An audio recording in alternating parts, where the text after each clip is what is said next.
Yeah. So moving on to the next guest speaker, Mr. Ajay Thakur.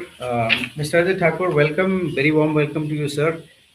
He is the managing partner and CEO of TGI SME Capital and former BSE official.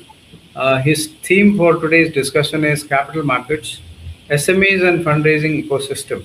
So, Mr. Thakur, capital formation is where policy intent meets market execution. Your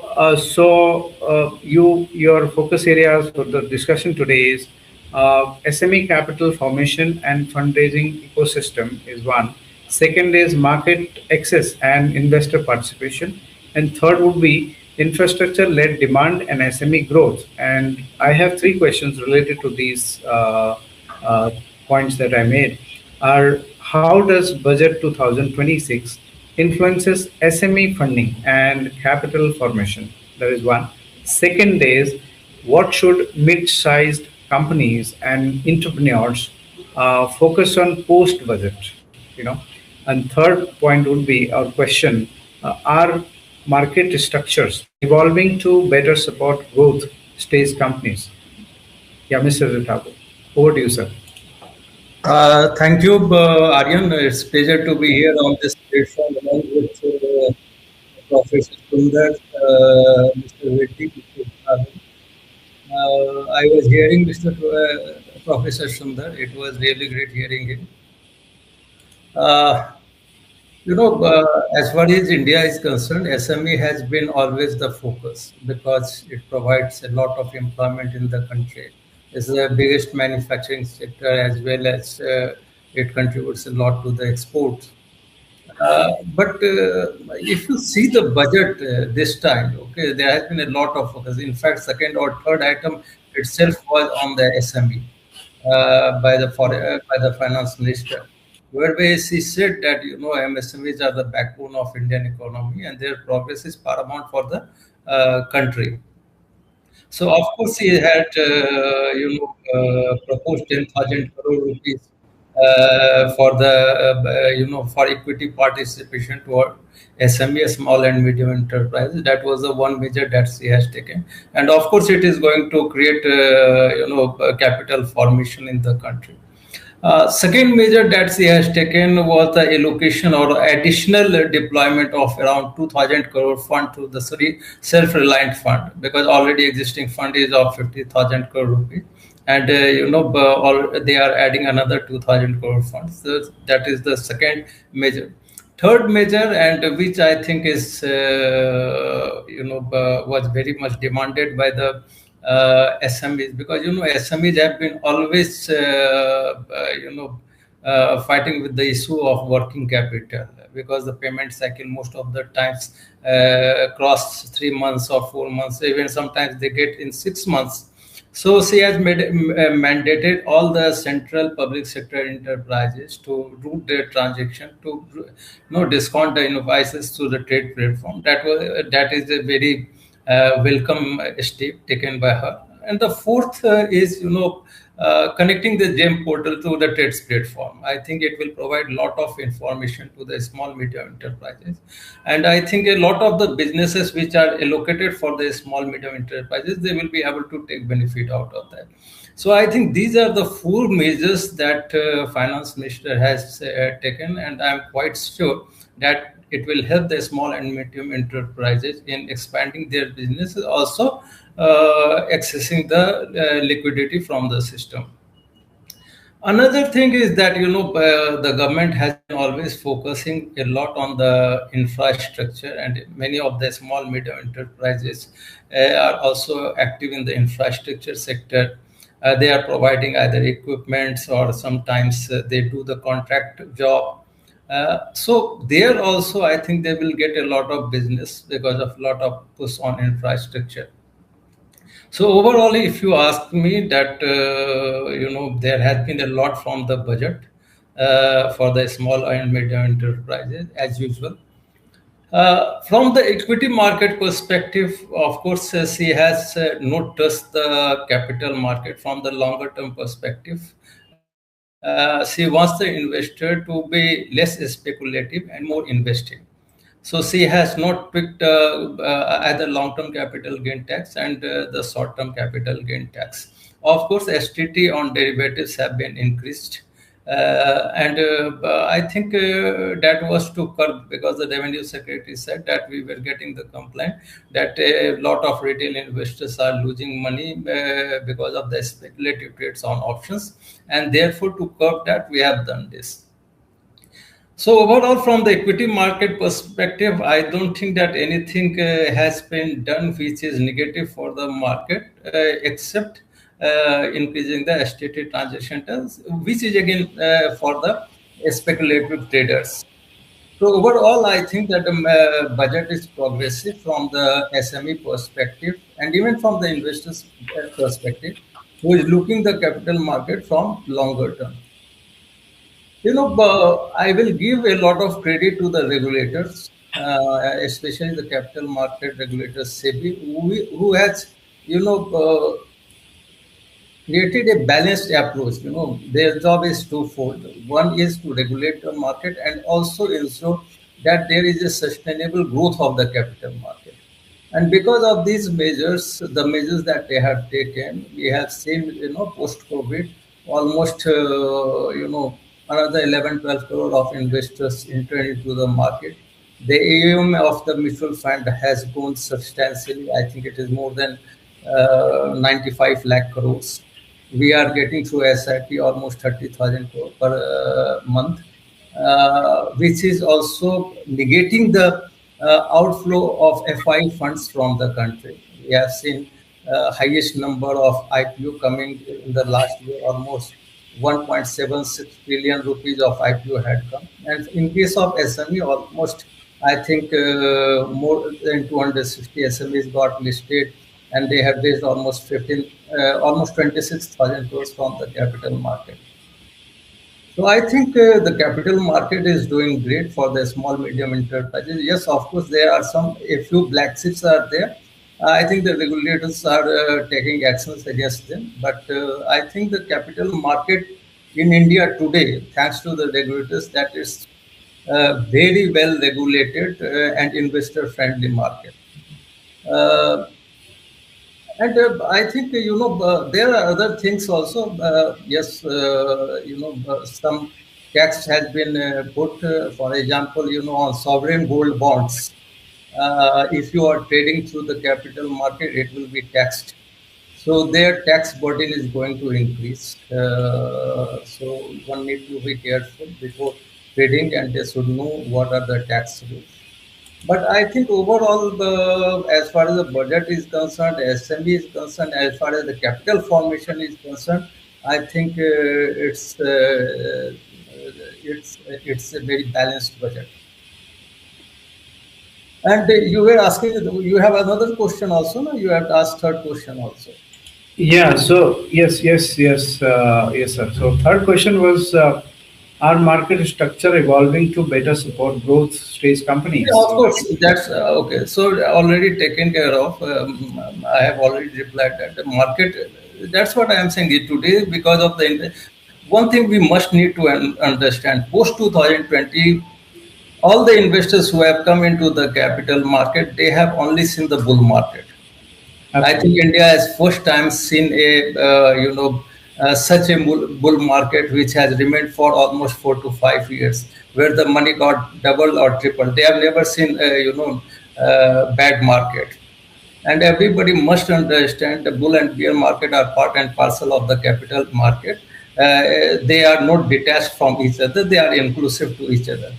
Unfortunately, they are practice of putting only a bull in front of the exchanges, or everywhere people are talking about the bull. I think bull and bear both should be put in the market so that people's minds should be balanced, and they should understand that every bull market is being followed by the bear market, and every bear market is followed by the bull market. So it is not something that people should be afraid of. But what has happened in the last 4 5 years? A lot of young guys, especially in the age of 20 to 30, have entered into the capital market who don't have patience. They have just seen how to make money, how the market is going up, and even their parents thought that their kids are, smart enough to make money out of the capital market. So making money is never an easy task. I think investors need to be patient. They don't be, get trapped into FOMO type of situation. Absolutely, sir. And So target related on to this, research and do proper, research, and then all enter into the market. I think then the market is of course going to give very good return. We have a lot of good companies, and they should invest with patience and at the right point of time. all right, sir. Thank you so much for your analysis. We'll come back to you with one more question later on. Now, Ajay sir, I have a question related to SMEs. What is the one capability SMEs must have to strengthen and to attract institutional investors? So that is one area that SMEs, as of now lack. So if you can elaborate See, on for this. for any company to grow, in a sustainable manner, it's very necessary that they should manage their cash flow efficiently, and they always remain cash flow positive. That is the one requirement. Second, they should not be stuck a lot on inventory. Okay, they have to manage their receivables, and they need to ensure that their working capital should not get prolonged. Okay, and because most of the times I found that SMEs are struggling for money, and especially in unforeseen circumstances, or if there is some disruption, then their balance sheet turns red. I think there they need to work, with their heart, balancing their heart and mind, focus on their cash flow, always keep on looking for business FNU in different countries, different places. Uh, Try to find the opportunity. That is the second thing. Third thing is that they should invest on people, and also on technology. On technology also, I have seen their investments to be very less. On people also, they invest very less. Now these are the opportunity cost. If they are not going to remain invested, or if they don't invest in these two assets, they can't remain long in their business.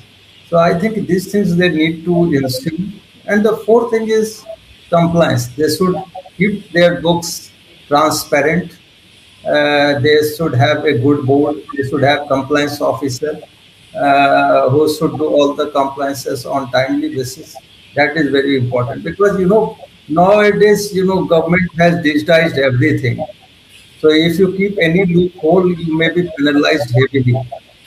So government is not liberal on all those things. And let me tell you, ignorance of law is not an excuse in law.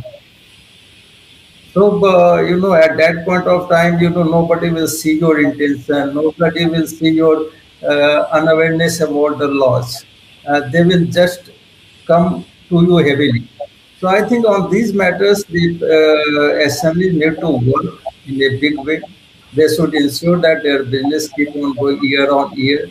They should be investing on the manpower and on technology, and they should look for business opportunities. I think these things are very important. If they imbibe all these things, I think they should keep on progressing. Absolutely. Many of the times I found SME just saying that was I am SME, I am SME, I am SME. It's not a big thing. If you are today micro enterprise, then try to grow to become a small. If you are a small, then you should try to grow and become medium. And if you are medium, then try to grow and become large. So this should be the process. There should be a process of evolution. You can't remain, stuck in a range. If you remain stuck in the range, then you'll be out from the business. Okay, survival of the fittest is very necessary, and then you need to ensure that you are always fit so that you can survive. So that is very important, and all the entrepreneurs, all the businessmen should keep all these things in mind. Absolutely, Mr. Thakur. I'm sure that companies are today much more aware and They should absolutely focus on building trust. They should adopt technology, and they should also have transparency and, of course, compliance and all that. Thank you so much, Mr. Thakur, for your discussion. And now, budgets may be annual, but investment decisions are One always thing, Aryan, made. just a minute. Yes, sir. Yes, sir. Before you conclude, Yeah, see, now the domestic companies should must understand that slowly it will be a level playing field with the foreign companies. Okay, because the absolutely. deals that are being entered between different companies, where tariff barriers are being, removed. We just want to know from some people that the deals that has taken place with United States tariffs have been, removed from our country also. So from that point of view, from that side, when the foreign companies will be entering or dumping the products in our company, then domestic company is going to feel the pressure. Same way with the European companies. When we entered the trade, we have seen, four-wheelers companies, share prices started falling. So with the time, the competition will be much more with the international players also. And domestic companies need to be on their toes. So I think that will be another disruption that the Indian companies have to keep in their mind. Absolutely, Mr. Abu. You're absolutely right. So, policy creates possibility and capital decides outcome. So, thank you so much. Let me now close the session. Uh, Today's discussion has helped us clearly understand the direction and intent of the Union Budget 2026. At the same time, it has highlighted that themes such as policy execution, global capital flows, asset allocation, and sector level reality deserve deeper and more structured engagement. As a natural extension of today's conclave, VRIGHT Exchange will be hosting a leadership dialogue series focused in depth conversations with select policymakers, economists, investors, CEOs, and fund managers, including some of our distinguished speakers here today. These dialogues are designed for serious investors seeking clarity, context, and continuity beyond events and beyond headlines. I would like to thank our esteemed speakers for their thoughtful insights and perspectives. Union Budget 2026 is not merely a statement of expenditure. It is a signal for India's long term economic intent, where infrastructure led growth, strategic manufacturing, digital capacity, and capital market deepening converge. For investors, this message is clear. Policy visibility has improved, execution is the next frontier, and disciplined capital allocation will define outcomes. At VRIGHT Exchange, our mission is to enable structured, verified, and meaningful investor dialogue. And today's conclave is an important step in that journey. Thank you for joining us. We look forward to continuing this dialogue on the VRIGHT Exchange platform. Thank you so much, everyone. Thank you. Thank you. Thank you. Thank you, sir. Thank you.